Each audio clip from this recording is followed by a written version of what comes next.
company sehat-sehat saja, tidak ada masalah, tahu-tahu COVID. Pariwisata nggak ada masalah di internal, nggak ada masalah di Indonesia, tahu-tahu COVID dari luar masuk. Ya, sehingga terjadilah suatu krisis. Itu yang terjadi. Nah, kemudian apa yang terjadi dengan krisis? Biasanya orang-orang ketika terjadi krisis, apalagi krisis itu akibat dari eksternal, itu seringkali mengeluh. Ya, mengeluh akibat adanya krisis, menyalahkan eksternal. Pemerintahnya lambat, ya, eksternalnya bermasalah, ya, nasibnya tidak mendukung dan seterusnya. Padahal kalau kita lihat, ya, sebenarnya kalau krisis, kalau kita lihat ya dari bahasa Mandarin misalkan ya, krisis itu adalah gabungan dari dua kata, yaitu bahaya dan opportunity. Ya, jadi di dalam setiap krisis itu selalu memiliki dua dimensi. Ya, pertama adalah bahaya, ya, kemudian kedua adalah kesempatan. Bahaya buat siapa? Bahaya untuk perusahaan-perusahaan yang tidak baik gitu ya. Yang tidak baik, atau misalkan perusahaan-perusahaan yang kalau kita bicara kelas gitu ya, buat kelas perusahaan-perusahaan kelas 4, 5, 6 gitu ya.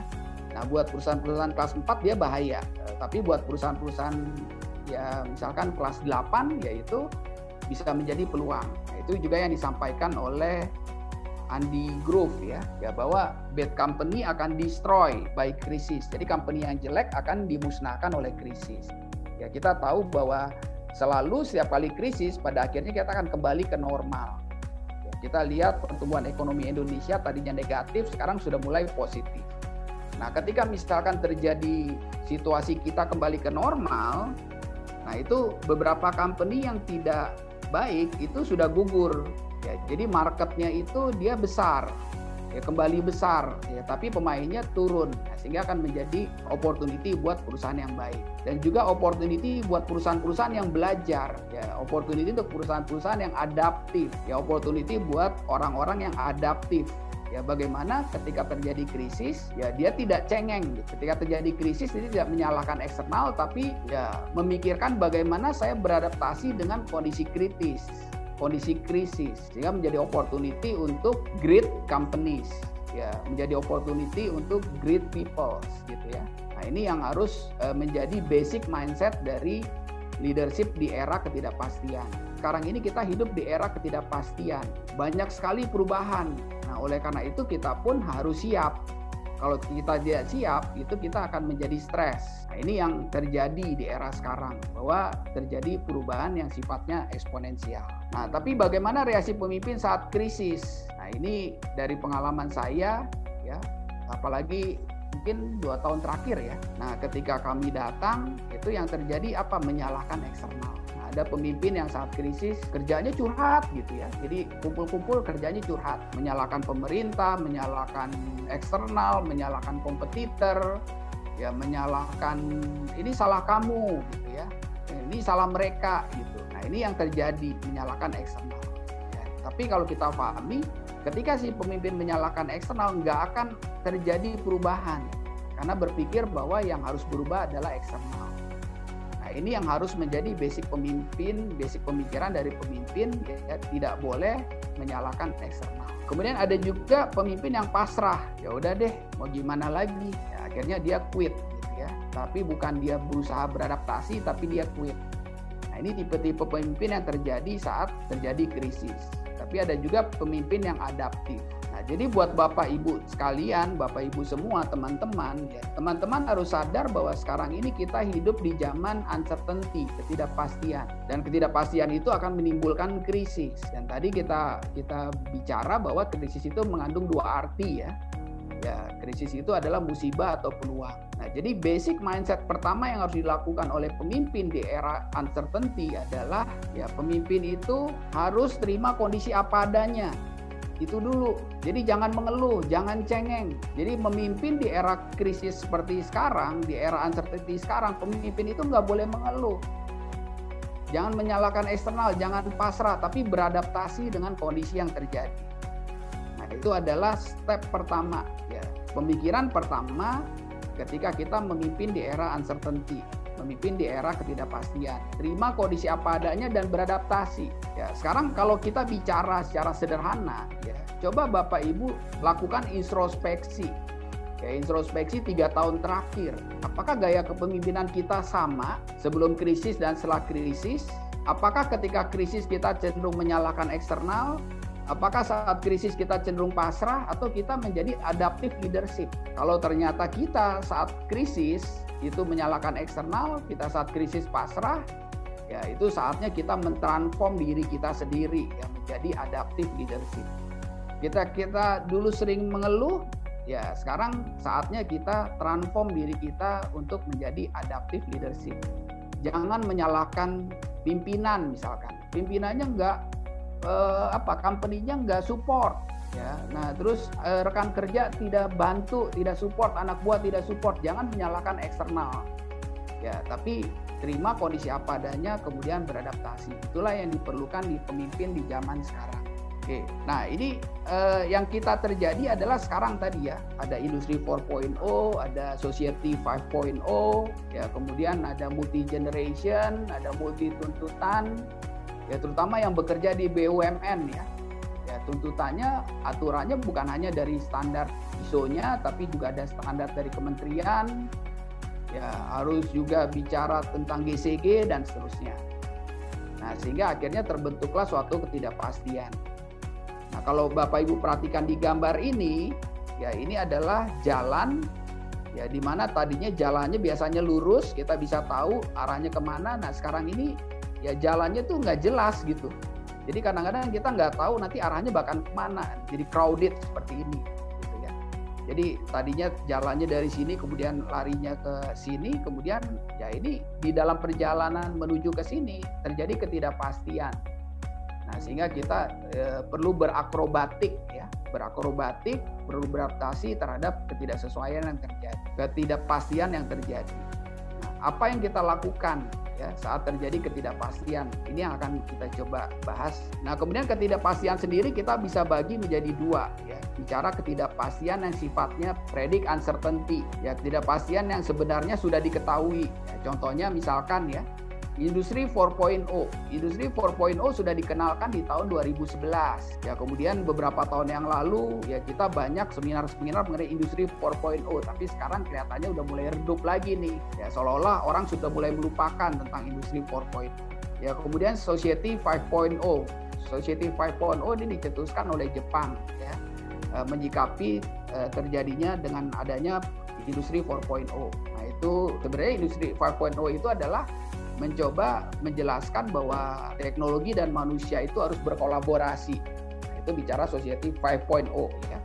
Nah, kemudian kita juga tahu bahwa sekarang kita memimpin di multi generation ya, ada perubahan generasi, baby boomers, milenial, Gen Y, Gen Z. Saya kemarin diskusi dengan beberapa company ya, mengeluhkan terjadinya karyawan yang sering keluar. Nah, tapi kalau kita lihat dari jurnal, dari riset, memang kondisinya sekarang seperti itu. Ya, di mana generasi sekarang itu memiliki kecenderungan yang berbeda. Ya, generasi sekarang itu lebih bicara tentang work balance gitu, dibanding dengan sebelumnya. Perubahan-perubahan itu harus kita pahami. Jadi kita tidak bisa men-treat ya generasi sekarang sesuai dengan generasi kita dulu. Gitu. Ya, generasi sekarang lebih kritis.